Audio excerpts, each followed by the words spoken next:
직업의 자유를 제한하는 것은 기본적으로 직업 선택의 자유를 제한하는 것과 직업 수행의 자유를 제한하는 것으로 구별할 수 있습니다. 다시 선택의 자유는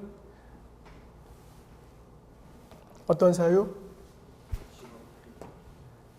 선택에 관련된 객관적 이유 때문에 직업 선택의 자유를 제한하는 것과 주관적 이유 때문에 직업 선택의 자유를 제한하는 경우를 구분할 수 있습니다. 수행의 자유는 방법, 장소, 시간 등에 따른 직업의 자유의 제한이라고 볼 수 있죠. 자, 기본권 보장에 관한 원리로서 가능하면 동일한 입법 목적 정도를 달성할 수 있다면 가능하면 최소한의 침해를 가져오는 방법을 통해서 기본권을 제한한다 라고 했을 때는 가장 먼저 어떤 것을 통한 직업의 자유에 대한 제한이 제일 좋다? 기본적으로 직업 수행의 자유를 가장 먼저 선택한다. 그 다음에 조금 더 단계가 높은 주관적 사유에 의한, 예컨대 주관적 사유에 의한 기본권에 있어서 특히 직업의 자유에 대한 제한은 어떤 걸 말하는 거예요?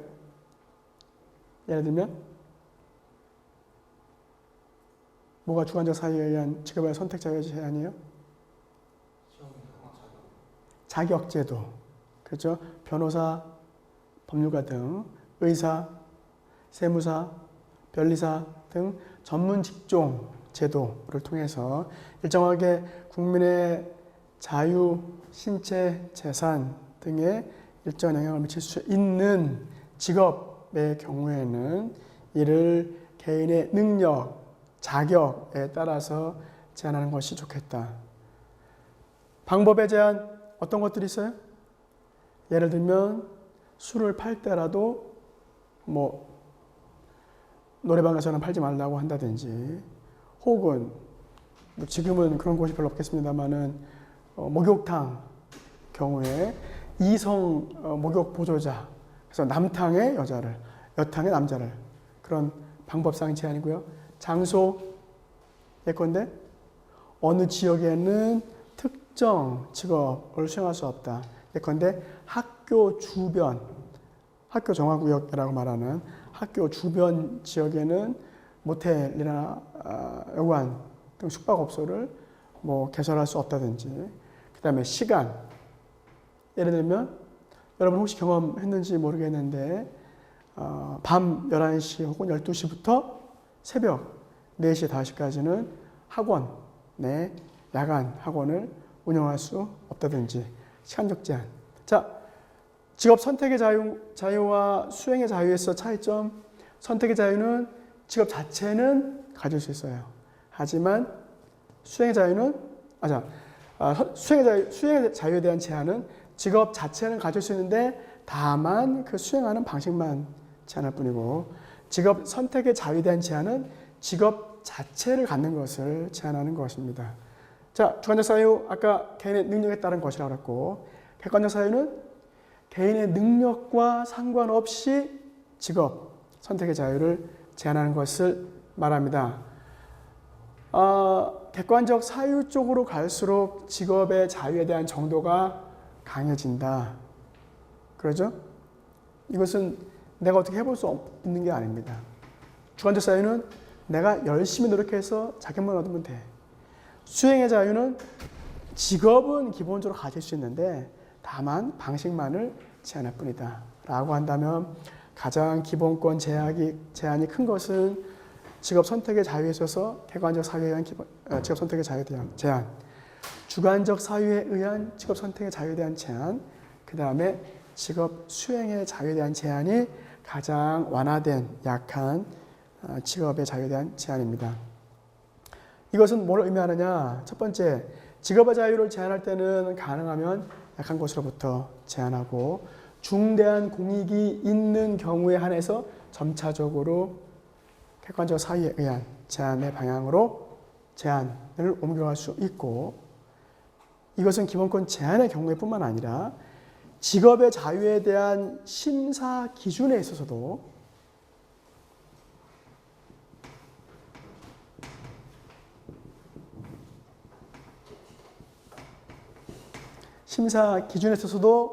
예컨대 주관적 사유에 의한 기본권, 직업 선택의 자유에 대한 제한이다 라고 하면 그에 따르는 중대한 공익이 있는지, 객관적 사유에 의한 직업 선택의 자유에 대한 제한이다 라고 한다면 절박한 정말 중대한 공익이 있는지, 직업 수행의 자유에 대한 제한이다 그러면 일반적인 직업의 자유에 대한 제한을 위한 공익이 있는지를 심사함으로써 단계적으로 직업의 자유에 대한 제한의 양태와 그 다음에 심사의 정도를 조정하는 것을 말합니다. 이게 소위 단계 이론이라고 하는 것인데, 우리 헌법재판소는 단계 이론이라고 하는 것 자체는 인정합니다. 하지만 실제 직업 자유와 관련된 헌법재판소의 심사 정도를 보면, 우리 헌법재판소는 비례원칙에 의해서 심사를 하기 때문에 사실 단계 이론이라고 이야기는 하지만 실질적으로는 엄격한 심사와 완화된 심사를 오가면서 직업의 자유에 대한 심사 기준을 정립해가고 있습니다. 그래서 단계 이론 자체는 언급을 하지만, 그러나 구체적으로 엄격하게 단계 이론을 적용해서 판단하는 것은 아닙니다. 지난 시간에 객관적 사유에 의한 직업 선택의 자유에 제한, 예컨대 어떤 것도 있다고 했습니까? 경비업자 같은 경우에는 세컴, ADT 이런 사업자들은 다른 직업은 가질 수가 없습니다. 예를 들면 그 다음에 검찰총장에서 퇴임 후에는 2년 내 아무런 다른 공직에 임명되는 것을 막는다든지, 그러니까 그건 내 어떤 능력과 관계없이 내가 어떤 직위에 있었다는 것, 내가 어떤 직업을 선택했다는 것 자체만으로 다른 모든 것이 제한되는 것. 그래서 이런 것들은 전부 다 위헌 결정을 받았습니다. 또 시각 장애인만 안마사가 될 수 있다든지, 혹은 안마 원 내지 안마 시술소를 개설할 수 있다든지, 이런 것도 사실은 본인의 어떤 자격과는 별 관계가 없는 것이죠. 이제 시각 장애인이라고 하는 문제는. 그런데 이러한 객관적 사유에 의한 기본권 제한, 직업 선택의 자유에 대한 제한은 우리 헌법재판소가 합헌 결정을 내렸습니다. 왜요? 시각 장애인들의 일정한 생활 지원이라고 할까요? 를 위해서 합헌적인 결정을 내렸다. 합헌 결정을 내렸습니다. 주관적 사유에 의한 기본권 제한, 대부분의 자격제도가 다 주관적 사유에 의한 기본권, 직업 선택의 자유에 대한 제한입니다. 예컨대 변호사, 약사, 의사, 세무사, 법무사, 교사, 공인중개사 이런 직업에 대한 대부분의 자격제도에 대해서는 헌법재판소가 합헌 결정을 내렸습니다. 한 가지 일정한 경향이라고 말씀드리긴 좀 그렇고, 직업 선택의 자유에 있어서 주관적 사유에 의한 제한은 개인의 자격과 개인의 능력과 연결돼서 직업 선택의 자유를 제한하는 것이잖아요. 근데 헌법재판소는 만약에 객관적 사유에 의한 기본권, 직업 선택의 자유에 대한 제한과 직업 수행의 자유에 대한 제한 사이의 심사 기준을 엄격한 심사와 완화된 심사라고 본다면, 대략 주관적 사유에 의한 직업 선택의 자유는 중간 심사를 해야 될 것 같습니다. 그런데 헌법재판소의 전반적인 경향은 자격 제도를 규율하는 데는 입법자의 재량을 어느 정도 인정하고 입법자의 재량의 어떤 남용 내지 자의적인 규율이 인정되지 않는 한 합헌으로 심사하는 약간은 완화된 심사 기준을 적용하는 듯한 인상을 보인다. 그래서 엄격하게 엄격 심사, 완화된 심사, 중과 심사 이런 게 아니라 약간 주관적 사유까지도 일정하게 자격제도 규율에 있어서는 입법자에게 입법 재량을 많이 인정하고 있습니다.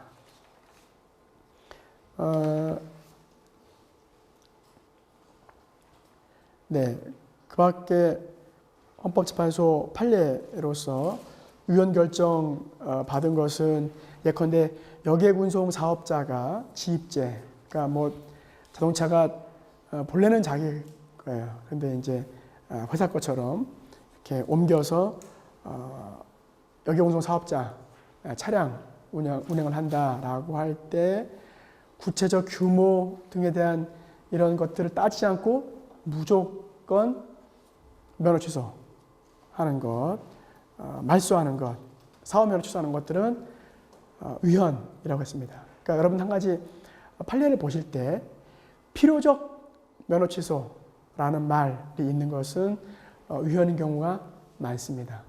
그러니까 구체적인 상황을 고려하지 않고 무조건 결정하는 것에 대해서는 헌법재판소가 위헌 결정을 한 경우가 많다는 거. 그래서 직업 선택의 자유와 관련해서는 여러분들 판례를 보시면 꽤 많은 판례들이 있어서 다 그것을 암기하기가 어렵습니다. 근데 그것을 다 암기하는 것보다는 일정하게 흐름을 보시면 필요적인 어떤 처분을 내렸을 경우, 그러니까 구체적인 상황을 고려하지 않고 무조건 그냥 필요적인 어떤 결정을 내린 경우에는 위헌인 경우가 많고, 그렇지 않고 임의적인 처분.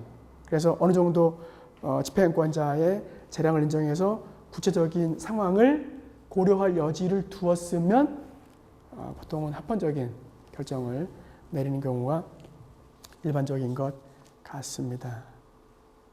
또 우리 헌법재판소 위헌 결정 중에서는 뭐 저는 타보진 않았습니다만 동력 수상 레저기구 고무보트라고 그래요. 한강변에서 이제 고무보트 이렇게 운항하는 사람, 이 조정면허를 받은 사람이 범죄 행위를 하는 경우에 무슨 범죄든 상관없이 그러면 무조건 면허 취소하는 것에 대해서 범죄의 경중에 따른 임의적 면허 취소도 가능한데 무조건 면허 취소한다. 이것은 과잉금지 원칙에 위반된다라고 해서 최근에 헌법재판소가 위헌 결정을 내렸습니다. 그 밖에 장소의 규제, 예컨대 변호사 개업지를 특정 지역은 안 된다. 뭐 어떤 얘기냐면 요즘에 이제 잠깐 그 방송에 나오는 것 중에 하나가 전관 예우가 또 나오고 있잖아요. 그래서 과거에 부장 판사했던 사람이 변호사 개업하면서 막 엄청난 수임료, 소득을 올리는 것에 대해서 또다시 문제가 되고 있는데 어떤 조문이 있었냐면 그 지역에서 판사로 근무했던 사람이 그 지역에서 변호사로 개업하는 것을 금지한 규정이 있었습니다. 여기에 대해서 우리 헌법재판소는 위헌 결정을 내렸고요.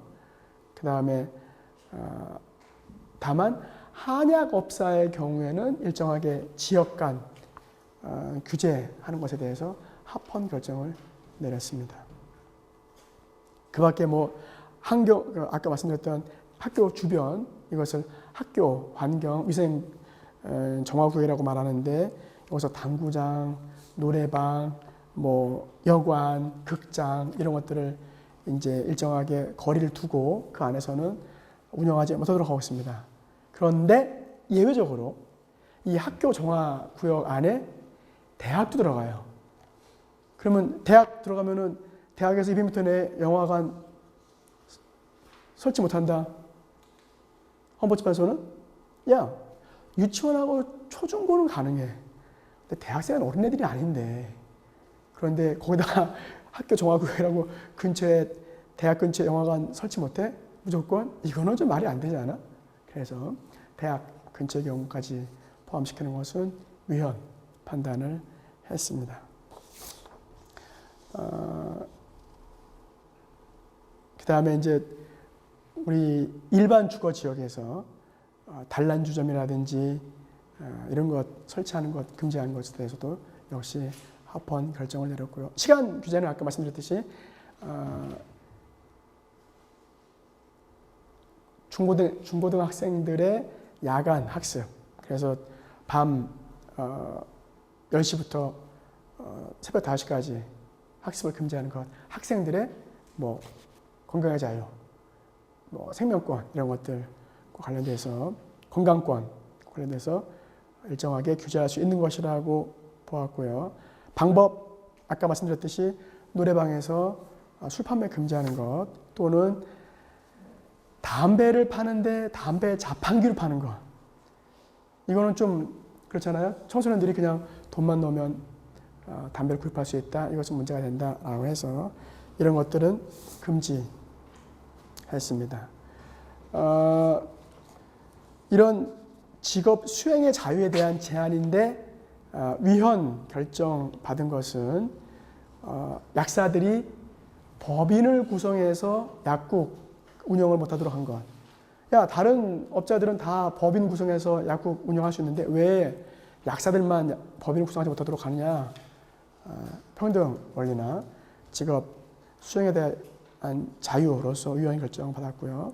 그 다음에 식품에다가 이제 여러분들은 뭐 젊어와서 잘 안 그러시겠지만은 나이가 들면 술 먹고 나면은 힘들어요. 그러니까 이제 그 건강음료라는 걸 마시는데 거기에 숙취 해소, 음주 전후 이런 것들을 표시 못하도록 했어요. 왜요? 이거를 표시하면 마치 술을 아무리 먹어도 다음날 멀쩡할 것처럼 광고를 하잖아요. 그래서 이제 이런 것들을 하면 자칫 너무 과도한 음주를 야기할 수 있다라고 해서 금지했는데 우리 헌재는 위헌 결정을 했습니다. 그 다음에 일정하게 뭐 성분이 인정될 수 있고 개발한 게 있다면 문제가 없지 않겠느냐 뭐 이랬던 것 같고요. 그 다음에 당구장에 18세 미만은 출입금지 표시를 반드시 하도록 한 것에 대해서도 위헌 결정을 했습니다. 고등학생들 출입 막으려고 한 건데 과잉금지 원칙에 위반된다고 봤고요. 그다음에 최근 결정 중에서는 제가 잠깐 말씀드렸을 거예요. 아마 그 기본권 제한 심사 기준 할 때 말씀드렸을 텐데 치과 전문의들에게 전문의 표시를 하면 그 전문 진료 과목만 진료할 수 있도록 한 것은 역시 위헌 결정을 받았습니다. 제가 지난 시간에 주관적 사유에 의한 기본권 제한, 직업 선택의 자유의 제한과 객관적 사유에 의한 직업 선택의 자유에 대한 제한 구분이 쉽지 않다고 말씀드렸는데 최근 결정 중에서 위헌 결정 난 것 중에서 아동 청소년의 성보호에 관한 법률에 보면 이제 성범죄자들의 경우에는 취업이 제한돼요.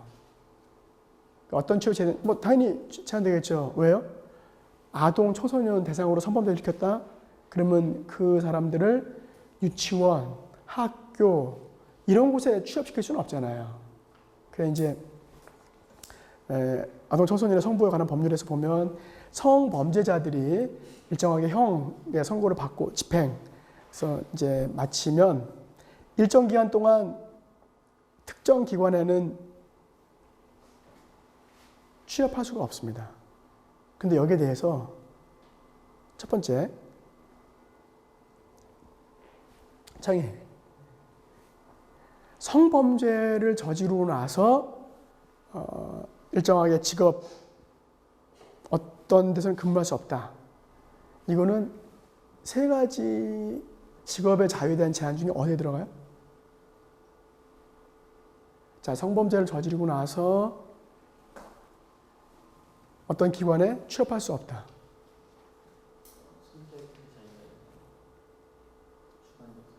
왜요?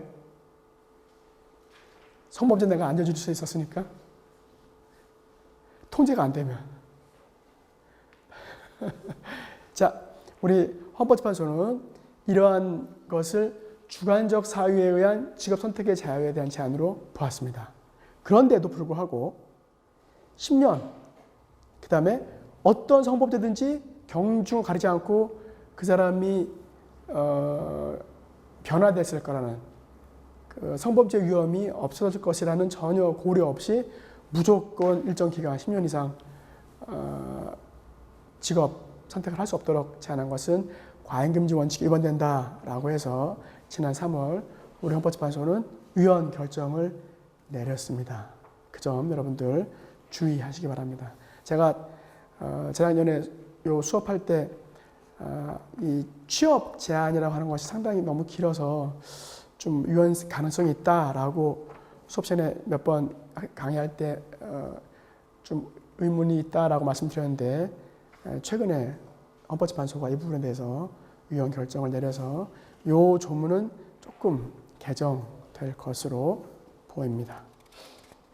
자, 그 점 말씀을 드리고요.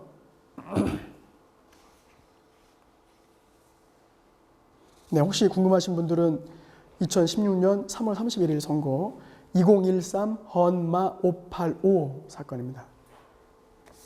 아직 공보는 나왔을 겁니다. 공보는 나왔을 테니까 한번 확인해 보시고요. 그 다음 우리가 지난 시간에 잠깐 말씀드렸지만 샘물, 먹는 물. 사실 먹는 물을 판매한다는 것은 제가 고등학교 다닐 때마도 말도 안 되는 일이었습니다. 여러분들은 당연히 물을 사 먹지만은 제가 고등학교 때만 해도 저희 선생님이 대만인가를 놀러 갔다 오시면서 하시는 말씀이 거기는 미친놈들이 물을 사 먹더라 이러시면서 말씀하셨어요. 그래서 저희들이 막 웃고선 말도 안 돼 물을 왜 사 먹어 막 이랬는데 어느 날 보니까 처음부터 물을 사 먹고 있어요. 이제 이렇게 뭐 세상이 많이 변했는데 그 당시 이제 이 먹는 물 판매와 관련돼서 이제 초기에 이 생수 시판이 우리나라에서는 금지됐습니다. 그러니까 제주도에서 물을 퍼내도 수출을 하지만 내수는 할 수 없는, 국내에서 시판을 할 수 없는. 그래서 여기에 대해서 대법원이 이 금지에 대해서 판결을 내렸는데 대법원의 결정은 관식, 주관적 사유에 의한 직업 선택의 자유에 대한 제한이에요? 아니면 객관적 사유에 의한 직업 선택의 자유에 대한 제한이에요? 아니면 직업 수행의 자유에 대한 제한이에요? 자, 너 김선달처럼 물 팔 수 있어? 하지만 국내선 안 돼. 수출만 해. 어디에 해당한다? 직업 수행의 자유 제한으로 볼 수 있는데 우리 대법원은 뭐라고 그랬냐? 사실상 직업 선택의 자유에 대한 제한이라고 봤습니다. 왜냐하면 물 장수하는 거 오케이라고 했는데 우리나라에서는 안 돼 라고 하는 건 자, 우리 헌법에 규명이 미치는 범위가 어디예요? 우리나라예요. 외국은 미칠 수가 없어. 사실은 우리나라에서는 아예 못하게 하는 것 아니냐. 그래서 방식은 직업 수행의 자유에 대한 제한 같지만 장소의 제한으로서 실제로는 현실적으로는 직업 선택의 자유에 대한 제한과 다를 바 없다라고 본 게 우리 헌법 대법원의 판례 먹는 물 생수 판매 금지에 대한 우리 헌법 대법원의 입장이었다라고 말씀을 드릴 수 있겠습니다. 자, 그래서 직업 선택의 자유에 대한 제한과 직업 수행의 자유에 대한 제한의 구별이 쉬울 것 같긴 하지만 일반적으로는 선택의 자유에 대한 제한, 직업 자체를 얻게 되는 것을 막는 것, 수행의 자유에 대한 제한, 직업은 가졌는데 그것을 어떻게 실현하느냐를 제한하는 것. 이렇게 개념적으로는 구별이 쉽지만 때로는 수행의 자유에 대한 제한이 너무 강하면 선택의 자유에 대한 제한과 동일할 수 있다는 점. 또 주관적 사유에 의한 직업 선택에 대한 제한과 객관적 사유에 의한 직업 선택의 자유에 대한 제한. 개인의 능력의 직업 선택의 여부를 종속시키는 것은 주관적 사유라고 볼 수 있지만 그것이 반드시 개인의 능력에 따른 것이냐 아니냐의 구분이 생각보다 쉽지 않을 수도 있다는 점이 있음을 여러분들이 인식하시고 직업 선택의 자유에 대한 제한, 직업 수행의 자유에 대한 제한은 보시기를 바라겠습니다. 한 가지 말씀드리면 만약에 여러분들이 직업의 자유와 관련해서 사례 문제를 받았다라고 하시면 사실은 문제 풀 때 다른 기본권 심사와는 달리 자, 여러분 아직 기억하시나요? 현준, 기본권 제한 형식의 유연성 심사 어떻게 한다고요? 목차, 첫 번째, 법률 유보, 두 번째, 명확성 원칙, 세 번째, 위미법 원칙, 네 번째, 체계적 정당성을 판단하고 자, 기본권 제한의 실질적 유연성 판단 어떻게 한다? 첫 번째, 관련 기본권이 무엇이냐? 기본권의 개념과 경합 관계를 따진다고 했죠? 자, 직업의 자유예요. 그러면 이 관련 사안은 직업의 자유에 해당하는지, 직업의 자유 중에서 직업 선택의 자유에 해당하는지, 직업 수행의 자유에 해당하는지, 그 제한은 어디에 따르는 것인지 잘 판단하셔야 되겠죠? 아니면 공무담임권에 해당할 수도 있고요. 아니면 일반적 행동자유권 혹은 행복추구권에 해당할 수도 있겠죠. 직업의 자유 같은 경우. 자, 개념과 경합입니다. 두 번째, 기본권의 제한이 있다. 오케이. 조심할 것. 이때 기본권의 제한은 주관적, 자, 직업 선택의 자유의 경우라면 첫 번째, 선택의 자유에 대한 제한이냐, 수단의 자유에 대한 제한이냐 언급이 되어야 되겠고, 그 다음에 주관적 사유에 의한 기본권 제한이냐, 아니면 객관적 사유에 의한 기본권 제한이냐. 기본권 제한이 법적인 의미가 있느냐, 명령 강제 등이냐, 직접적이냐, 최종 목적적이냐 등의 심사를 하겠고요. 세 번째로 여러분이 심사를 하려면 기본권 제한의 정당성을 따지겠죠. 그런데 직업의 자유는 어떤 이론이 있다고요? 단계론이 있다고요. 자, 어떤 기본권 제한이냐에 따라서 심사 기준을 어떻게 할 수 있어요? 엄격하게 할 수도 있고 완화해서 할 수도 있습니다. 그렇죠? 그렇다고 한다면 예컨대 직업 선택의 자유에 대한 제한이고 객관적 사유에 의한 제한이다. 그러면 엄격한 심사를 할 것이고 아니 단순한 직업 수행의 자유에 대한 제한이다. 혹은 주관적 사유에 의한 직업 선택의 자유에 대한 제한이다 라고 한다면 완화된 심사 기준을 적용할 수 있을 것입니다. 자, 어떻게 엄격한 심사 기준과 완화된 심사 기준을 구별할 수 있나요? 입법 목적의 정당성, 제한 수단의 적합성까지 심사하면 뭡니까? 완화된 심사입니다. 이걸 다른 말은 뭐라고 말하냐? 입법자의 재량이 자의적이냐, 그 판단 범위 안에 있느냐, 이걸 판단하는 것이고요. 엄격히 심사한다면 침해의 최소성, 법익의 균형성까지도 세심하게 심사하는 것일 겁니다. 한 가지, 이제 이게 원칙이고요. 이게 원칙이에요. 우리 헌법재판소의 판례를 보시면 완화된 심사를 하면서 이걸 다 하는 경우도 있습니다. 완화된 심사를 하면서 이걸 다 하는 경우도 있어요. 원래는 이 법익균형성까지 하는 게 엄격한 심사 기준인데도 불구하고 우리 헌법재판소는 이걸 다 하면서도 뭐 입법자의 재량이 자의적인지 입법자가 재량 범위를 벗어났는지를 판단한다고 하면서도 법익균형성까지 하는 경우가 종종 있긴 합니다. 그래서 여러분들이 과잉금지 원칙을 완화된 심사 기준을 적용한다라고 하고 다 해도 별 문제는 없지만 우리가 일반적인 원칙상 생각을 해보면 완화된 심사 기준은 헌법재판소가 적극적으로 입법자의 판단을 심사하지 않는 겁니다. 뭐만 판단해요? 입법 목적이 정당한지 제한수단이 그 입법 목적을 달성하는데 적합해서 자의적인 판단을 했다거나 입법자 재량을 넘어가지 않았다는 것만 판단하면 완화된 심사 기준으로서는 충분하다. 자, 직업의 자유에 대한 심사의 경우에는 이런 특수성이 있다는 거 여러분들이 아시고, 자, 이 부분을 잘 설시하셔야 조금 더 다른 사람보다 답안지를 쓸 때 나은 점수를 받을 수가 있을 겁니다. 질문. 네.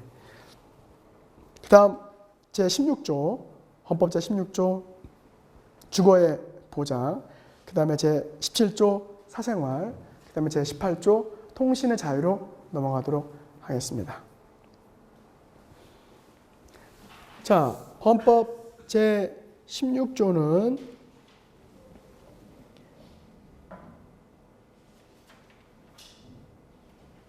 소영양 16조 큰 소리로 한번 읽어주시면.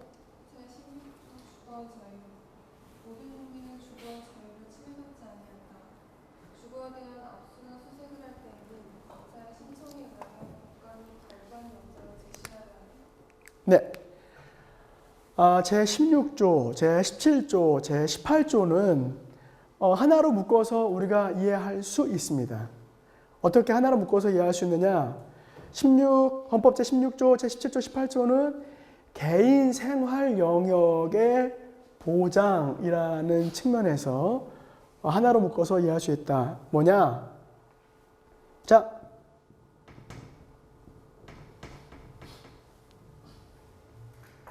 내 생활입니다. 나의 삶이에요. 나의 삶인데 제16조는 주거의 보장으로서 내 삶에 있어서 공간적 영역을 보장하는 것입니다. 여러분들 생활이 반드시 특정 공간에만 한정되는 것은 아니죠? 여러분들이 이미 학교에 왔어요? 학교라는 공간이 있어요. 집에 있습니다.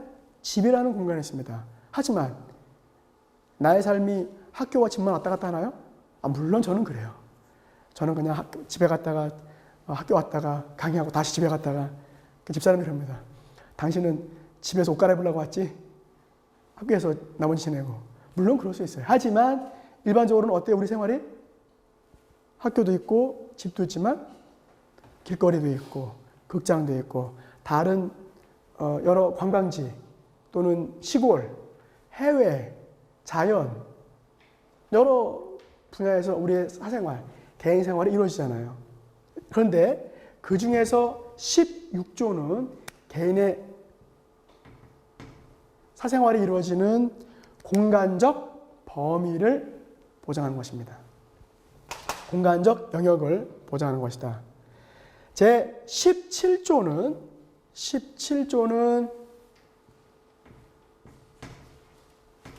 그 생활, 삶, 내용의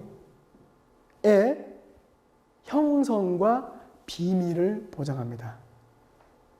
그러니까 여러분이 예컨대 그런 겁니다. 제가 만약에 동성연애자다. 그러면은 제가 동성연애를 어떻게 해요? 낮에는 교수로서 활동하지만 밤에는 게이 클럽을 간다든지 아니면은 내 남자친구를 만난다든지 혹은 남자친구와 동거를 한다든지 그건 뭐예요? 내가 학교에서 생활하지만 내 개인의 삶의 영역에서 다른 사람과는 다른 삶을 살 수도 있습니다. 그러면 이 삶 전체, 공간적 범위가 아닌 개인의 삶에 있어서 하지만 이 삶은 한편은 비밀이 지켜지길 바라는 부분이 있어요. 요 생활은 다른 사람들에게 공개되고 싶지 않아. 라고 하는 측면에서의 비밀이 지켜져야 될 부분이 있고 반대로 그것을 자랑하고 싶은 부분이 있습니다. 그래서 사생활이라고 하는 것은 한편으로는 비밀로서 보장되고 싶은 영역이 있는가 하면 한편으로서는 외부로 드러난 영역도 있습니다. 자, 이게 17조의 사생활이 보장하는 것입니다. 18조의 통신의 자유는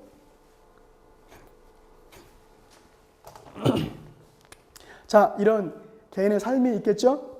자, 개인의 삶이 다른 사람과 연결될 수도 있고요. 다른 사람과 연결되지 않을 수도 있죠.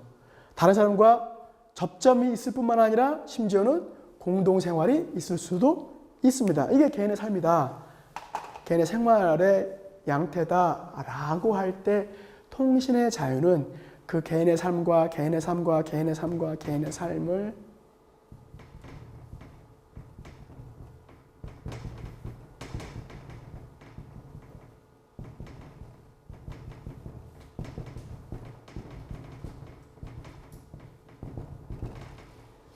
연결시켜주는 영역이 뭐다? 통신의 자유다. 누구와 누구가 서로 소통할 수 있는 것을 보장해 주는 것이 통신의 자유입니다. 여러분들은 지금 생각할 때 소통, 통신이라고 하는 것은 뭐만 생각해요? 핸드폰이 제일 일반적이고 그 다음에 혹 이메일 이겠지만 과거에는 통신의 핵심적인 수단이 뭐였어요? 편지였습니다. 서신.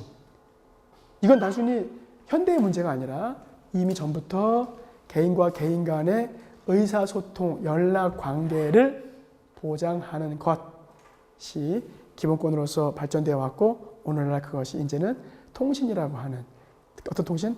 전자통신이라고 하는 부분으로 확장되어 왔습니다. 자, 무엇을 위한 것이냐? 개인의 삶의 영역에 있어서 다른 사람과의 소통도 그 내용을 이룹니다.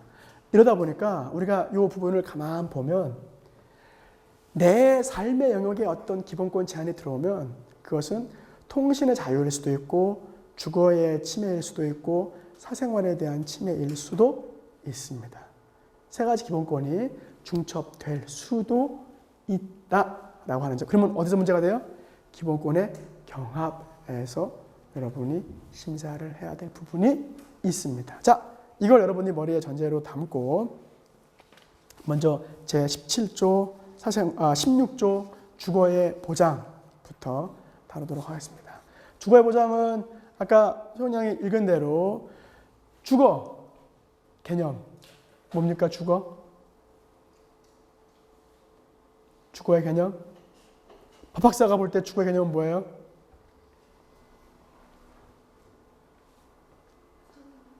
사는 곳, 여기는 주거예요? 아니에요? 네. 형법상 주거 개념은 뭡니까?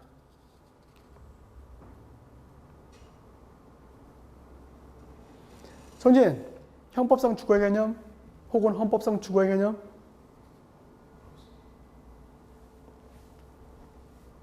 태연, 주거의 개념? 직접적으로 사는 곳은 아니어도 일반적으로 사무실 같은 데 타인의 영역, 타인의 침해를 원하지 않으면 주거에 포함됩니다. 자기의 의사에 반해서 생활의 평온함을 해치지 않는 생활 공간을 주거라고 말합니다. 문제는 야외, 주거예요? 야외는 주거라고 형법상은 이제 건조물이 문제가 되죠. 예, 퇴거불응과 관련돼서 건조물 같은 경우가 문제가 됩니다. 지금 아까 소연이 말한 건 협의의 주거입니다. 협의. 그냥 우리가 생활하는 장소 자체. 하지만 이 공간도 뭐예요? 주거에 포함될 수 있어요. 왜요? 어떤 것 때문에? 우리가 지금 생활을 하고 있고 사면이 벽으로 막혀 있고 외부인의 출입이 통제될 수 있고 주인은 누구예요? 건물의 주인은 총장 또는 법인이겠지만 실제 누가 지금 점유하고 있어요? 학생과 교수가 점유하고 있어요. 근데 갑자기 경찰이 들어와요? 그러면 누구의 기본권을 침해하는 거예요? 학생과 교수의 기본권을 침해하는 것입니다. 어떤 기본권? 주거의 보장을. 소영양 여행해 본 적 있어요? 호텔이나 뭐 숙박업소 들어가 봤죠? 펜션. 누가 갑자기 침입해서 밤에 주거 침입에 해당될 거예요, 안 될 거예요? 돼요. 나는 집주인이 아닌데도 불구하고. 왜요? 특정 시간, 특정 범위 내에서는 내가 점유하고 있는 공간이기 때문에 그렇습니다. 헌법은 뭘 보장하느냐? 개인 생활에 있어서의 평온함을 보장하기 위해서 공간적으로 주거의 보장을 헌법 제16조에 규정하고 있습니다. 제가 뭐 형법을 잘 몰라서 형법 교과서들을 쭉 보니까 형법 다수설에 의하면 일상생활에 사용되는 장소일 뿐만 아니라 침식에 사용되는 장소. 저 예전에 그렇게 배운 것 같아요. 뭐 농반 침반으로 보통 벽이 있고 천장이 있으며 라면을 끓여 먹을 수 있으면 주거다 이렇게. 그런데 자동차도 뭐 그 안에서 라면만 끓여 먹을 수 있으면 주거인 것처럼 이렇게 암기했던 예전에 이제 그런 개념했던 우리 판례에는 모두 저기 퇴거 불용죄 그 객차가 돼요. 공중 화장실, 변소도 우리 옛날 판례에는 그 주거 장소로 파악한 판례가 있습니다. 네. 점유하는 방식에 다 포함이 되는 것이고요. 그러니까 일반 대중의 접근이 가능한 곳이라면 문제가 안 되지만 특정하게 제한할 수 있는 곳이라면 주거라고 볼 수 있고 또 그 목적에 맞지 않는 국가의 특정 목적에 따른 침입이라면 역시 주거의 자유에 대한 제한으로 보셨습니다. 그런데 수사는 목적으로 왔어. 둘러보고만 가. 확인만 하기 위해서. 그런 경우에는 손님 나가주세요 라고 했는데 안 나가는 경우. 이럴 경우에는 형법상도 문제가 되겠지만 헌법적으로 볼 때 이미 권리주체에 의한 일정한 의사표시가 되는 순간 주거라고 볼 수가 있겠습니다. 자, 이러한 주거의 자유에 대한 다시 한번 제가 지난 시간에 기본권 강론할 때는 여러분들 보는 순서 염두에 들어 하셨죠? 관식, 제일 먼저 뭘 본다? 제일 먼저 뭘 본다? 개념이 어떤가? 두 번째, 주체가 누구인가? 세 번째, 내용이 무엇인가? 네 번째, 한계나 제한이 어디 있는가? 다섯 번째, 판례 내용이 무엇인가? 대략 이 정도. 물론 그 사이에 연역은 어떠한가? 심사 기준이 특이점이 있는가? 이런 거를 여러분들이 파악하고 있어야 각 기본권마다 심사할 때 적용하는 게 약간 다르다는 걸 알 수 있습니다. 그거 조심하세요. 나중에 여러분들이 만약에 법쪽에 종사하게 된다면 그런 보는 것 미리미리 머릿속으로 그려 두시기 바라고요. 그래서 제가 지난 시간에 거주전의 자유와 집선택의 자유 할 때도 말씀드렸지만 다시 한번 강조하는데 이런 것으로 보시면서 간략하게 정리할 수 있어야 나중에 주관식 사례가 나왔을 때 그와 관련된 문제를 적용해서 해결할 수 있습니다. 제가 그래서 특별히 말씀드리지 않아도 제일 처음에 물어보는 게 개념일 테고요. 그 다음에 혹시 연역이나 이런 것들 설명해 줄 수 있어요. 하지만 중요한 것 주체가 누가 될 수 있느냐. 일반적으로 모든 사람이 주체 될 수 있으면 문제 없어요. 근데 보통 주체의 문제 얘기하는 것은 아닌 경우를 구별해야 되기 때문에 얘기를 드린 거고요. 내용은 여러분들이 잘 파악하고 있어야 됩니다. 물론 개념하고 내용이 연결되겠죠. 그죠? 그 다음에 한계와 제한 등을 잘 보시고 국가는 어떻게 제한할 수 있는가? 그 한계는 어디인가? 그 다음에 실질적으로 헌법재판소 판례가 어떤 것들이 있는가를 보시면서 그 내용을 잘 정리하시기 바랍니다. 자, 주체 당연히 개인입니다. 의무는 법인도 포함되느냐? 자, 외국인 가능하겠죠? 기본권의 주체 가능합니다. 당연히 외국인이 사는데 외국인은 기본권 주체가 아니라고 말할 수는 없을 겁니다. 근데 이제 한 가지 우리 헌법재판소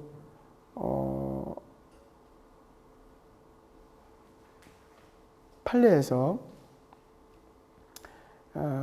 외국인의 경우 자 한번 제가 읽어드리겠습니다. 헌법재판소 제68조 제1항의 소정의 헌법소원은 기본권 주체이어만 청구할 수 있는데 단순히 국민의 권리가 아니라 인간의 권리로 볼 수 있는 기본권에 대해서는 외국인도 기본권의 주체가 될 수 있다.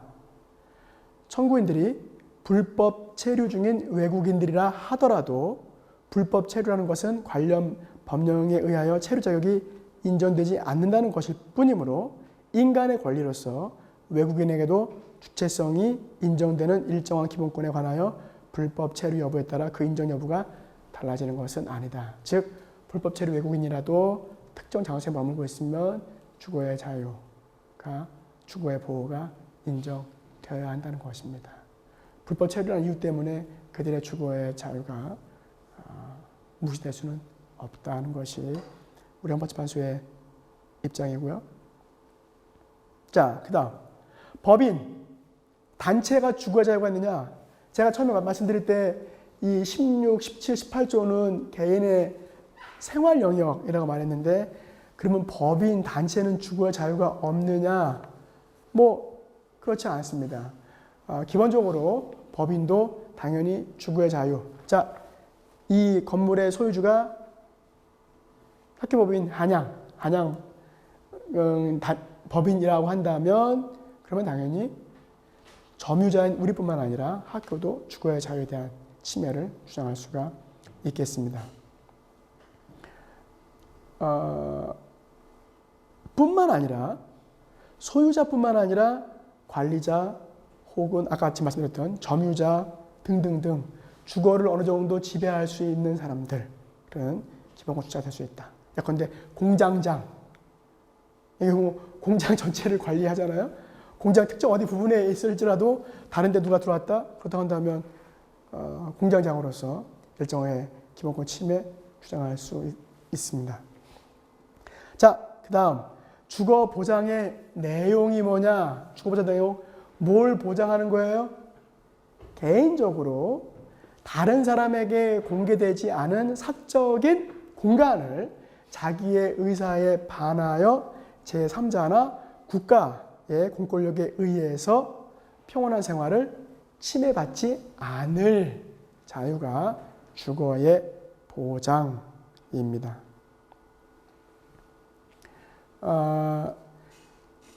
국가가 주거를 보장할 뿐만 아니라 제3자에 의한 다른 사인에 의한 주거의 보장도 지켜줘야 되기 때문에 우리 법률 체계는 형법상 어떤 게 있어요? 주거침입죄, 퇴거불응죄를 규정하고 있고요. 민법상 불법행위 등을 통해서 이를 보장하고 있습니다. 한 가지 주거의 평온한 생활, 주거 내에서의 평온한 생활을 제한하는 것 중에 하나가 여러분들 혹시 도청, 정문식 교수가 반정부 발언을 너무 많이 해. 그래서 이 사람을 감시할 필요가 있어 라고 할 때 여러 가지 방법이 있어요. 그런데 어떤 방법이 있어요? 여기다가 도청 장치, 감청 설비를 합니다. 그러면 이 설비를 이 안에다 갖다 놓은 것은 주거의 침해일까요? 송진, 어디에 해당할 것 같아요? 인격권의 제한일까요?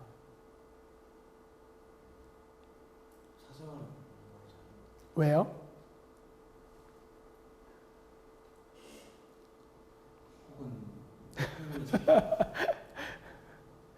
왜요?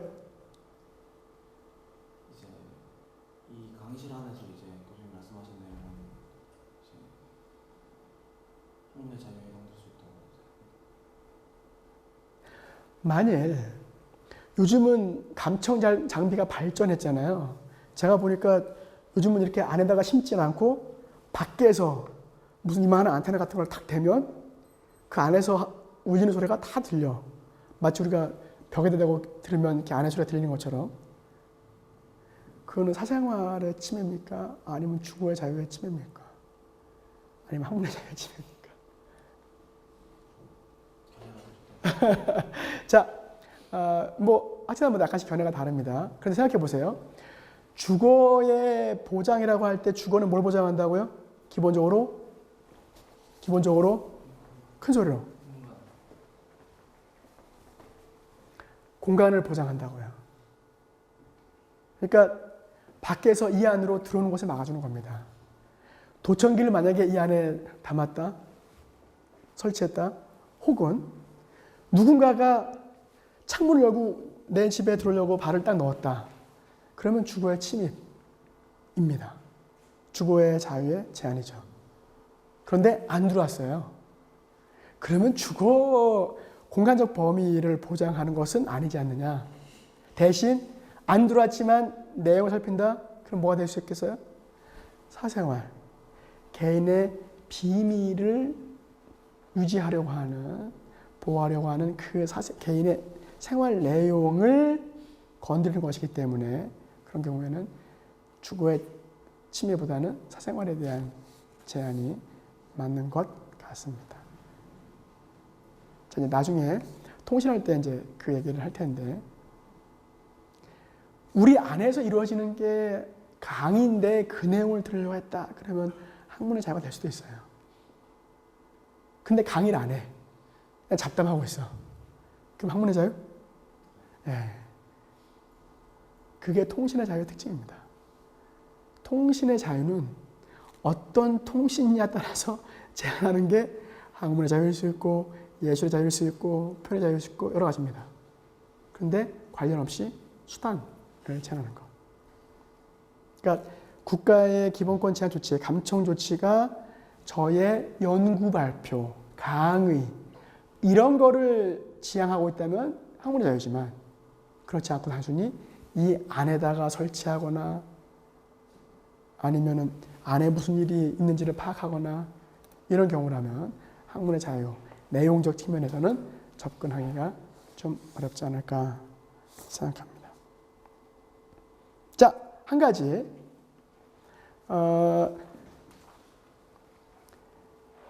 관식 헌법 35조 제1항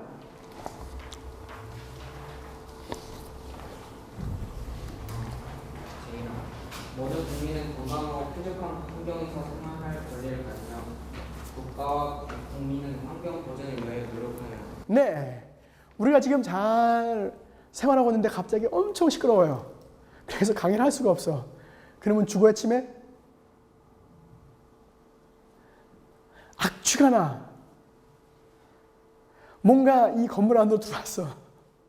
그래서 평온한 생활을 할 수가 없어. 주거의 침해? 네, 그때는 요 16조 건물 공간의 보호보다는 지금 35조 1항의 환경, 쾌적한 환경에 대한 문제로서 다룰 수가 있을 것 같습니다. 그래서 요 16조는 주로 주거라고 하는 공간에 대한 보장이라는 점 말씀을 드리겠습니다. 자, 아까 16조 2항에 보니까 뭐가 규정되어 있어요? 소영이 뭐가 규정되어 있어? 영장주의가 규정되어 있습니다. 자, 우리가 12조에서의 영장주의는 뭐예요? 신체 자유, 어떤 압수, 수색, 체포, 구속, 체포, 압수, 수색 이었는데 여기서는 마찬가지로 주거를 보장하기 위해서 함부로 국가가 들어오지 못하고 반드시 뭐가 필요하다? 영장이 필요하다.